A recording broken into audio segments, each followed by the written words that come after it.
Let's get salty! Hey everyone, Zeddy here again today with a brand new video. In every expansion in Hearthstone, there's typically a new keyword, a new mechanic added to the game, and well, every expansion I kind of like to review it and say, was it a success or a failure? And the most recent expansion we saw, Forged in the Barrens, before this one, for United Stormwind, introduced a frenzy mechanic, which, let's be real, was pretty much a dud. Outside of like Blade Master Samuro and Efficient Octobot, there wasn't a ton of meta players for the mechanic outside of, arena gameplay for the most part, and it was pretty underwhelming. However, in United and Stormwind, we got the new mechanic of Tradable, which was introduced into the game, and if you're not aware of what Tradable is, I'll show a Tradable card here, and you'll see that little emblem in the corner of the card. That means it's tradable, and what that means is you can spend either, you can basically play the card as is, as it says, whatever you want for if you have the mana, or you can spend 1 mana and trade it for another card in your deck.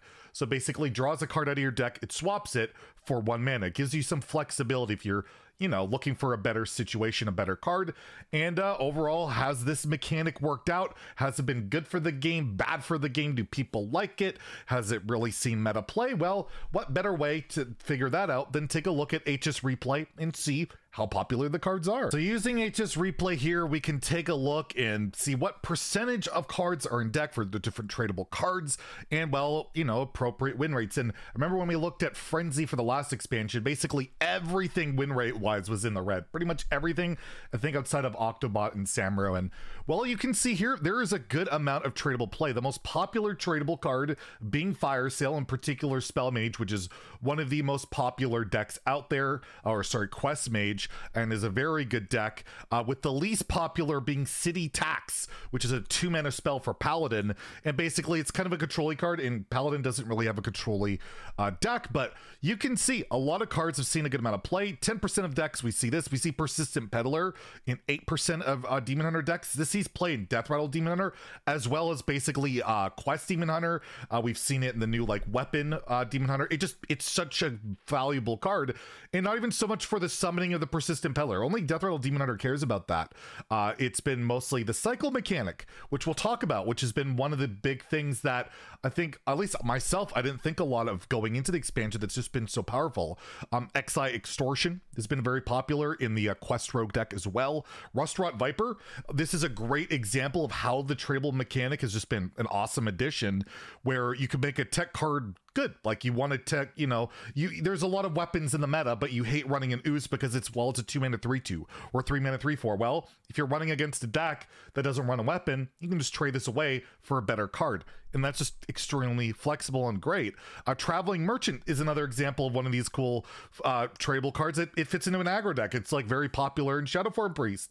And well, it's a big minion if you have a bunch of minions on curve, or you can cycle for something better. Again, a great example of how the mechanic's been. Trader as well, pretty popular in 4% of decks. A lot of it's the Garrote Rogue, where you can just cycle through and you can use it to get your Garrotes and your damage to be better, but overall you could just play it to cycle through to try and draw those bleeds and kill your opponent. It has the double synergy. Oasis and Shell is one of the ones that I thought would be the best, and it's kind of middling. It's good in Spell Druid. It's a 6-mana card, this meta. It's not amazing. And then we kind of leave off with Overdraft, the card that unlocks mana crystals. Pretty popular in variants of Quest Shaman, but not all variants. If it was staple in all of them, this number would be a lot higher, but the card has performed well. And then you kind of have more of the duds with Heavy Plate. Well, you're not playing Control Warrior or Provoke, which you're not playing Control Warrior. They're good cards, just they don't have a home right now. Same with Shard of the Naru, more of a controlling type card. Impatient Shopkeep was kind of the pack filler. Shady Bartender, there's not a lot of Demon Zoo going on. You're just killing your opponent with giants and stuff. Royal Librarian, silence isn't really great in the meta, so you don't see a lot of silence. And like we said, City Tax, no Paladin. So you can see half the tradable cards see relative good meta play right now, and overall in terms of playability, definitely have to give a passing grade to Tradable. So now we talked about the popularity and how well played it is. Seems to be doing relatively well, especially in comparison to something like Frenzy. But how about the mechanic itself? Is it fun to play? Is it something interesting? And let's just put it this way.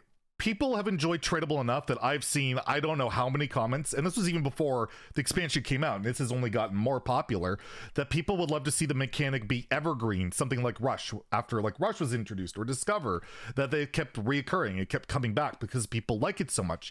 It's so flexible, it doesn't feel unfair. When you face a tradable card, it doesn't really feel broken, and it's just a really cool mechanic. People have been really enjoying it. The community sentiment seems to be very positive for it, and I definitely love it. I think it's one of the best mechanics, if not the best mechanic they've added to the game in terms of just how good it feels just to play the cards. It feels great, and it's intuitive, and it's been executed basically to perfection. So I'll go on the last thing. Basically, yes, I'm saying Tradable has been a success, a glowing success, a great success. The meta, a lot of people aren't a fan of, but people are pretty much unanimous in agreeing that Tradable is pretty awesome. And I want to talk about one aspect of Tradable I didn't even think of that has turned out to be just really awesome. You look at the Demon Hunter quest. You look at the Demon Hunter quest of like drawing cards, and you look at the Death Rattle weapon, and you look at a card like Persistent Peddler, and all of a sudden you're able to manipulate. You break your weapon, you draw your Persistent Peddler, proc a part of the quest line, and then you shuffle it back in with a trade. It procs again. It's like just little things like that make things so interesting. Or with Fire Sale, just shuffling it ignites into your deck and then shuffling through it with your Fire Sales and going back and forth between Fire Sales and Ignite. Sometimes you don't even want to play your Fire Sale because you rather keep bouncing it back and forth with your Ignites to push more damage. It just creates all these different strategies other than just giving you flexibility. There's other things you can do with Tradable that I honestly didn't think too much about going into the expansion. So not only has the mechanic felt great, not only has it created new strategies in the game, I do hope that it does return at some point, because I feel like any tech card in the future of Hearthstone should have Tradable on it. I would love, like, if you could retroactively go back into Wild and take a look at some of these tech cards, whether it's like a Skulking Geist or like a Spellbreaker or a Black Knight or something like that, a tech card that kind of feels bad to put into your deck, but if it has Tradable on it, it would feel a heck of a lot better, and I don't think many people would complain. I think it's just a cool, fun mechanic. So not only do I think the mechanic has been a glowing success, not only do I hope that it could be an evergreen mechanic, I kind of hope that they retroactively go back in time at some point and maybe slap Tradable onto an old existing tech style card, because it just makes those cards feel so less bad to put into your deck, and I feel like that's a good thing. I feel like that's a good thing for the game. It allows kind of for more like creative deck building.